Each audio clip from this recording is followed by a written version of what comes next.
الحمد لله رب العالمين والصلاة والسلام على أشرف الأنبياء والمرسلين وعلى آله وأصحابه أجمعين ومن تبعهم بإحسان إلى يوم الدين. أما بعد، کل کے درس میں ہم لوگوں نے بدن کی صفائی سے متعلق اور خاص طور پر انسانی جسم کے جو بال ہوتے ہیں، ان بالوں کے مختلف جو احکام اور مسائل ہیں ان سے متعلق ہم نے گفتگو کی تھی. اس سلسلے کا ایک مسئلہ باقی رہ گیا، وہ آج ہم پہلے مکمل کریں گے، پھر آج کا جو نیا عنوان ہے اس پر ہم گفتگو کریں گے. بالوں کے سلسلے میں اسلامی شریعت کا ایک حکم یہ بھی ہے کہ اگر کسی کے بال سفید ہو جائیں، اور خاص طور پر پوری طرح جن کے بال سفید ہو جائیں، ان کے لیے اسلامی شریعت کا یہ حکم ہے کہ ان کے رنگ کو بدل دیا جائے، یعنی اسے خضاب لگایا جائے. بالوں کو خضاب لگانے کا اللہ کے نبی صلی اللہ علیہ وسلم نے حکم دیا. اس سلسلے میں پیارے نبی صلی اللہ علیہ وسلم سے دو حدیثیں آپ کے سامنے میں نقل کرتا ہوں. پہلی حدیث حضرت ابوبکر صدیق رضی اللہ تعالیٰ عنہ کے والد سے متعلق ہے. وہ جب اسلام لائے، حضرت ابوبکر کے والد، ان کا نام ابو قحافہ تھا، تو انہوں نے جب اسلام قبول کیا تو بہت زیادہ بوڑھے تھے، پورے بال سفید ہو چکے تھے. جب اللہ کے نبی صلی اللہ علیہ وسلم کے پاس ان کو اٹھا کر لایا گیا، کمزور تھے، تو اللہ کے نبی نے ان کو دیکھ کر کہا غیروا ھذا بشیء، یہ جو ان کی سفیدی ہے بالوں کی، اسے کسی چیز کے ذریعے بدل دو، تبدیل کر دو.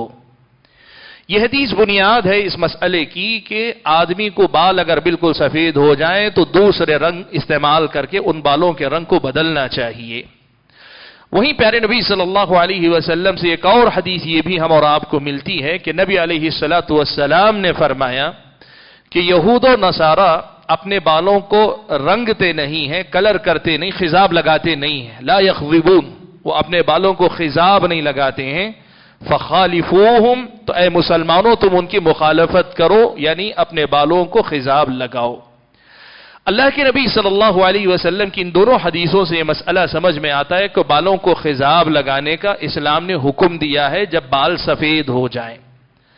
لیکن سوال یہ ہے کہ کیا یہ فرض ہے، ضروری ہے کہ اگر کوئی نہ کرے تو گنہگار ہوگا؟ کوئی اگر اپنے بال سفید رکھنا چاہے، خاص طور پر جن کے کچھ بال سفید ہیں کچھ بال سیاہ ہیں، اگر رکھنا چاہیں تو خود پیارے نبی صلی اللہ علیہ وسلم کے سلسلے میں یہ بات مروی ہے، منقول ہے کہ اللہ کے نبی صلی اللہ علیہ وسلم کے بعض بال آپ کی وفات تک پوری داڑھی آپ کی سفید نہیں ہوئی تھی. اللہ کے نبی کی پوری داڑھی سفید نہیں ہوئی تھی. سفید اور سیاہ بال جو ہیں ملے جلے تھے اللہ کے نبی صلی اللہ علیہ وسلم کے. تو صحابہ نے یہ جو بات نقل کی ہے کہ اللہ کے نبی صلی اللہ علیہ وسلم کے بال کچھ سفید اور کچھ جو ہے کالے تھے، اس سے اہل علم نے یہ مسئلہ مستنبط کیا، کہا کہ یہ رنگ بدلنے کا جو حکم ہے یہ مستحب ہے، یعنی کرنا اچھا ہے. لیکن اگر کوئی اپنے سفید بالوں کو ویسے ہی چھوڑتا ہے تو اسلامی شریعت کی نظر میں کوئی عیب کی بات نہیں ہے، جائز ہے، مستحب ہے، بہتر ہے کہ آدمی اپنے بالوں کو رنگے. سوال یہ ہے کہ کس رنگ سے رنگنا چاہیے؟ پیارے نبی صلی اللہ علیہ وسلم سے جو احادیث اس سلسلے میں آئیں اور حضرت ابوبکر و عمر جس طرح اپنی داڑھیوں کو رنگا کرتے تھے، اس سلسلے میں بالحنہ، مہندی سے وہ بال اپنے رنگتے تھے. اور مہندی کا رنگ تو آپ کو معلوم ہے، مہندی نکلنے کے بعد جو اس کا رنگ آتا ہے وہ سرخی سے قریب، لال رنگ سے قریب ہوتا ہے کالے رنگ کے مقابلے میں. والکتم، مہندی کے ساتھ الکتم ایک پودا ہے، یمن کے علاقے میں ہوتا تھا، اور اس پودے کا جو رنگ ہوتا تھا وہ جب چڑھتا تھا تو یہ رنگ مہندی کے ساتھ مل کر کالے رنگ سے بہت قریب ہوتا تھا، لیکن کالا نہیں ہوتا تھا، بالکل سیاہ رنگ نہیں ہوتا تھا، لیکن مہندی کے رنگ کے مقابلے میں کالے رنگ سے زیادہ قریب ہو جاتا تھا. تو صحابہ میں یہ دونوں، میں نے ابو بکر و عمر کا حوالہ دیا، یہ دونوں ثبوت ملتے ہیں کہ کبھی صرف مہندی سے، کبھی صرف کتم یہ جو پودا تھا اس کے رنگ سے، اور کبھی دونوں ملا کر لگاتے تھے. تو اس سے معلوم ہوتا ہے کہ کوئی بھی رنگ اس میں استعمال کیا جا سکتا ہے. بلکہ پیارے نبی صلی اللہ علیہ وسلم کے دور میں جو رنگ استعمال کرتے تھے اس میں یہ مہندی والا رنگ، اور پھر وہ سیاہ رنگ سے قریب قریب، لیکن سیاہ رنگ نہیں، کالا رنگ نہیں، اس کے قریب جو رنگ ہوتا ہے اس کا بھی ثبوت ہے، اور ایک اور رنگ جس کو زردی مائل کہیں، یا آج کے زمانے میں لوگ اس کو ایک گولڈن کلر سے قریب، یعنی سنہرے رنگ سے قریب تر اس کا رنگ، تو ایسی بھی جو ہے رنگ اللہ کے نبی صلی اللہ علیہ وسلم کے زمانے میں ایسے بھی بالوں کو رنگا جاتا تھا۔ یہاں دو مسئلے بڑے اہم ہیں۔ ایک مسئلہ یہ ہے کہ خضاب کے علاوہ نئے زمانے میں جو ڈائی استعمال ہوتی ہے، رنگ جو کیا جاتا ہے مختلف قسم کے، کیا ان کا استعمال کرنا درست ہے؟ ایک مسئلہ۔ اور دوسرا مسئلہ ہے کیا کالے رنگ کا استعمال کرنا منع ہے؟ کالے رنگ سے بال رنگنا بالکل جائز نہیں ہے۔ ان دونوں مسئلوں کا جواب یہ کہ پہلے مسئلے میں کہ کوئی بھی چیز اگر ایسی ہو جو مہندی کی طرح ہو، مہندی کی طرح کا مطلب جو اپنا اثر چھوڑ کر نکل جائے، پالش کی طرح جمے نہیں بلکہ جو ہے اپنا رنگ جیسے مہندی چھوڑ کے نکلتی ہے ویسے نکل جائے، ایسی کوئی بھی چیز استعمال کرنا جو ہے جائز ہے، اور اسی میں جو ہے ڈائی بھی آتی ہے۔ اہل علم اس سلسلے میں فتاوی اہل علم کے موجود ہیں کہ ڈائی کا استعمال کرنے میں کوئی حرج نہیں ہے۔ جہاں تک دوسرا مسئلہ ہے کالے رنگ کا، اس سلسلے میں نے جو پہلی حدیث آپ کو سنائی، حضرت ابو بکر کے والد ابو قحافہ کا جو واقعہ آپ کو میں نے سنایا، اس میں پیارے نبی صلی اللہ علیہ وسلم سے صحیح مسلم کی روایت میں الفاظ ہیں کہ اللہ کے نبی نے کہا غیروا ھذا بشیء، ان کے یہ جو سفیدی، یہ اجلاپن ہے بالوں کا، اس کو کسی بھی چیز سے بدل دو، وجنبوہ السواد، لیکن خیال رکھو کہ ان کو کالا کرنے سے پرہیز کرو، ان بالوں کو کالا کرنے سے پرہیز کرو۔ یہ اللہ کے نبی صلی اللہ علیہ وسلم کے صریح الفاظ ہیں۔ اس بنیاد پر اور اس کے ساتھ اور حدیثیں بھی ہیں، جیسے حضرت ابن عباس کی ایک روایت ہے کہ نبی علیہ الصلوۃ والسلام نے فرمایا کہ قیامت کے قریب کچھ ایسے لوگ آئیں گے جو اپنی داڑھیوں کو ویسے رنگیں گے جیسے کالے رنگ سے رنگیں گے، ان کا جو ہے ان کے جو داڑھی ہوگی بالکل کبوتروں کا کی جو شکل ہوتی اس شکل سے ملتی جلتی ہوگی۔ اللہ کے نبی نے کہا ایسے لوگ جنت کی خوشبو بھی نہیں پائیں گے۔ اب اس حدیث کو پہلی حدیث کے ساتھ جوڑ کر اہل علم نے کہا کہ یہ قابل حجت بنتی ہے، اور اس کی روشنی میں کہا کالا رنگ استعمال کرنا منع ہے، کالا رنگ استعمال کرنا منع ہے، اور یہی جو ہے راجح قول ہے مسئلے میں۔ لیکن مسئلہ صرف وضاحت کے لیے بھی بتا دوں، بعض اہل علم نے یہ کہا ہے کہ نہیں، یہ جو اللہ کے نبی صلی اللہ علیہ وسلم کے الفاظ ہیں وَجَنِّبُوهُ السَّوَادِ، یہ الفاظ ثابت نہیں ہیں۔ اب یہ فن حدیث کا ایک دقیق مسئلہ ہے کہ راوی نے جو روایت کی ہے اس کے خلاف خود عمل کرے، ٹھیک ہے، اور راوی نے جو روایت کیا ایک مرتبہ روایت کرے، دوبارہ اس لفظ کو ذکر نہ کرے، تو کیا کہا جائے گا کہ یہ لفظ ثابت نہیں ہے کہ نہیں ہے؟ یہ ایک فن حدیث کا دقیق مسئلہ ہے جس کی تفصیل کا اب وقت نہیں۔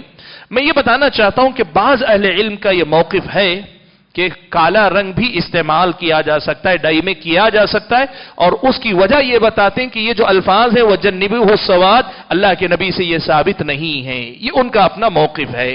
لیکن میں مختصر کر کے بات آپ کو یہ بتا دیتا ہوں، صحیح مسئلہ یہ ہے کہ صحیح مسلم میں امام مسلم نے جب اس کو روایت کیا تو امام مسلم کی خود رائے یہ ہے کہ یہ حدیث ثابت ہے، یہ الفاظ صحیح ہیں، تو اس کی روشنی میں کالے رنگ سے آدمی کو پرہیز کرنا چاہیے، کالے رنگ کے علاوہ دوسرا رنگ آدمی استعمال کر سکتا ہے۔ البتہ یہاں پھر ایک بات آپ کو یاد دلانی ضروری ہوگی، بہت سارے نوجوان اپنے بالوں کو رنگتے ہیں، بال رنگتے ہیں، لیکن بال رنگنے کا ان کا مقصد کیا ہوتا ہے؟ سفید بالوں کو بدلنا ہے، اپنے کالے بالوں کو بدلنا ہوتا ہے۔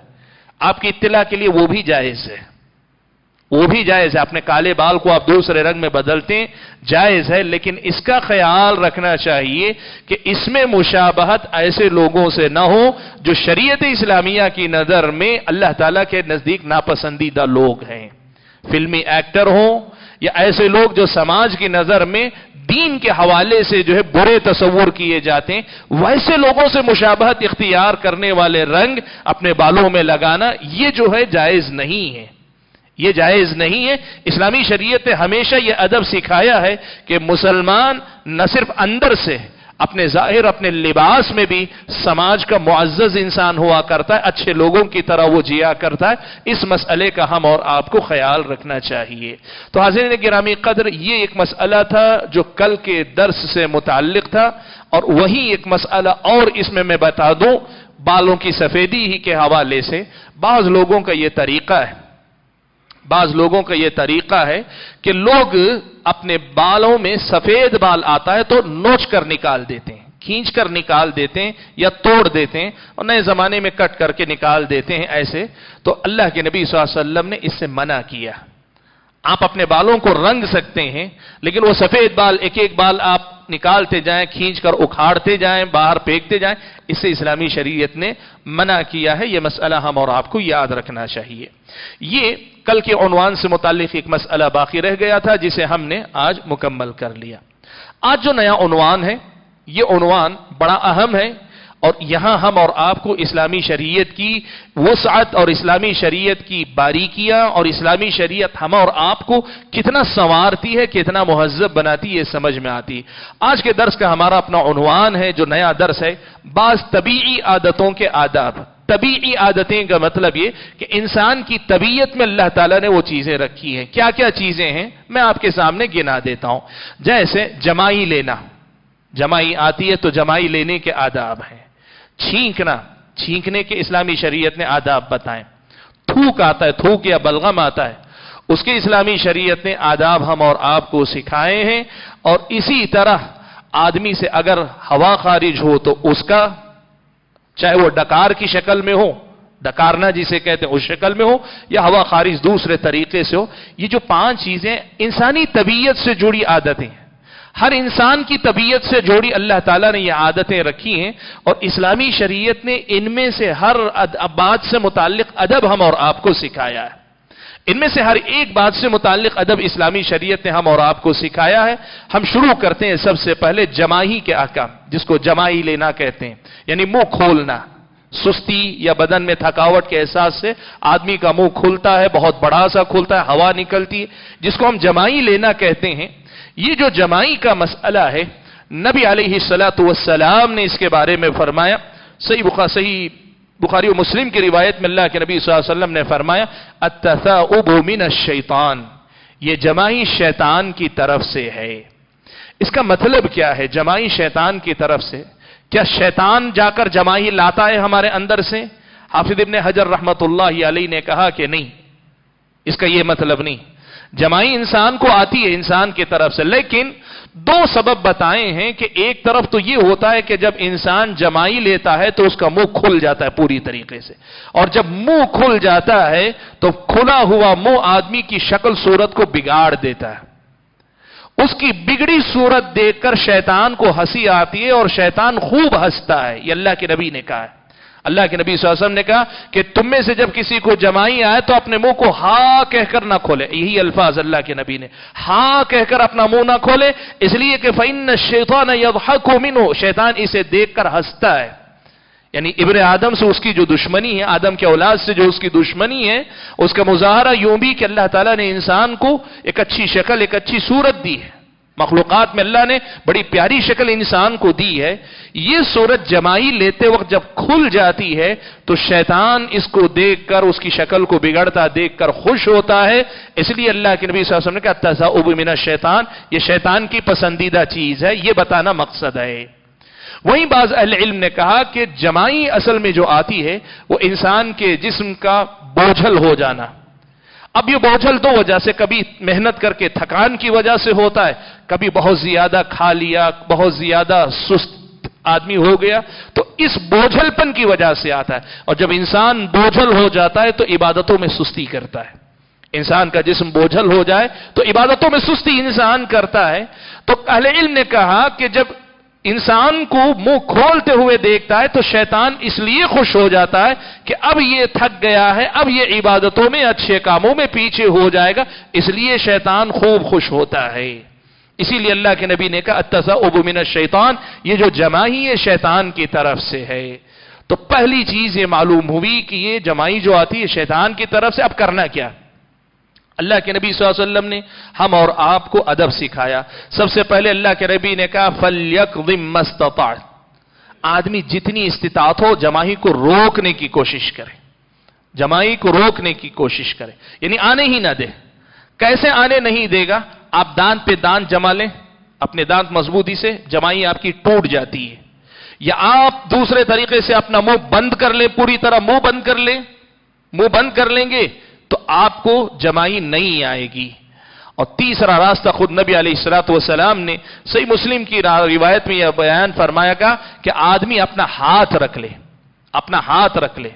ہاتھ رکھ لے اس لیے کہ اللہ کے نبی نے کہا فَإِنَّ الشَّيْطَانَ يَدْخُلُ، شیطان وہاں سے داخل ہوتا ہے، اس لیے آدمی کو چاہیے کہ ہاتھ رکھ لے، یہ اللہ کے نبی صلی اللہ علیہ وسلم نے سکھایا۔ اب یہاں تین طریقے ہیں، یا تو دانت پہ دانت جما کر روک لے، یا منہ بند کر کے روک لے، یا ہاتھ رکھ کر روک لے۔ ہمارے سماج میں اس مسئلے میں تھوڑی سی جو نزاکت دیکھیے جس کا لحاظ نہیں۔ بہت سارے لوگ سمجھتے ہیں کہ منہ کھولنے سے ان کو ایک طبیعت کو آرام ملتا ہے، اس لیے خوب جم کے کھولتے ہیں اور آواز کے ساتھ کرتے ہیں۔ نہیں، اسلامی شریعت منع کرتی، آواز نکالنا تو دور کی بات، منہ پورا کھول دینا بھی پسندیدہ نہیں۔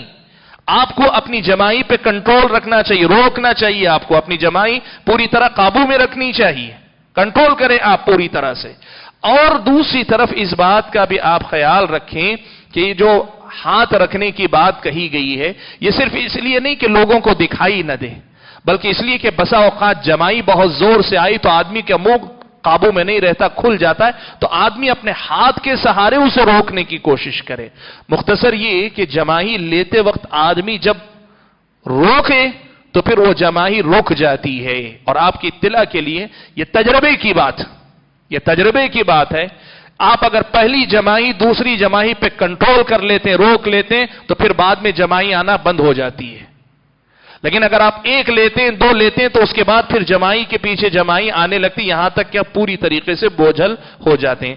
تو پیارے نبی صلی اللہ علیہ وسلم نے اس بات سے منع فرمایا کہ آدمی جمائی لیتے وقت منہ جو ہے ضرورت سے زیادہ کھولے۔ یہ کچھ آداب ہیں جن کا تعلق انسان کی اس عادت سے ہے، طبیعی عادت ہے جمائی آنا، ہر کسی کو آتی ہے، لیکن آدمی کو چاہیے کہ وہ اپنے آپ پر کنٹرول رکھے۔ ایک مسئلہ یہاں یہ بھی ہے کہ بہت سارے لوگ جمائی آنے کے بعد یا تو استغفر اللہ پڑھتے ہیں یا اعوذ باللہ من الشیطان الرجیم پڑھتے ہیں، اعوذ باللہ من الشیطان الرجیم پڑھتے ہیں یا استغفر اللہ پڑھتے ہیں۔ اللہ کے نبی نے یہ ضرور کہا ہے کہ یہ جمائی جو آتی ہے وہ شیطان کی طرف سے، لیکن اس کے توڑ کے لیے کیا آدمی کو اعوذ باللہ پڑھنا چاہیے؟ جمائی آ جانے کے بعد اعوذ باللہ پڑھنا چاہیے یا استغفر اللہ پڑھنا چاہیے کیا؟ اللہ کے نبی صلی اللہ علیہ وسلم نے ایسی کوئی بات ہم کو نہیں سکھائی، اس لیے استغفر اللہ کہنا یا پھر یہ کہ اعوذ باللہ من الشیطان الرجیم پڑھنا یا ایسا ہی کوئی اور کلمہ پڑھنا جمائی کی کوئی دعا نہیں۔ مختصر الفاظ میں کسی کو جمائی آئے تو اس کی کوئی دعا نہیں ہے، اللہ کے نبی صلی اللہ علیہ وسلم نے کوئی دعا نہیں سکھلائی ہے، یہ مسئلہ ہم اور آپ کو معلوم رہنا چاہیے۔ میرے خیال میں آج ہم لوگ اتنی ہی باتوں پر اپنے آپ کو روک لیتے ہیں، باقی باتیں انشاءاللہ جو ہے کل کے درس میں ہم لوگ سنیں گے، اس لیے کہ اور 4 مسائل ہیں جو آج کے وقت میں پورے نہیں ہو پائیں گے، کل ہم انشاءاللہ اس کو مکمل کریں گے۔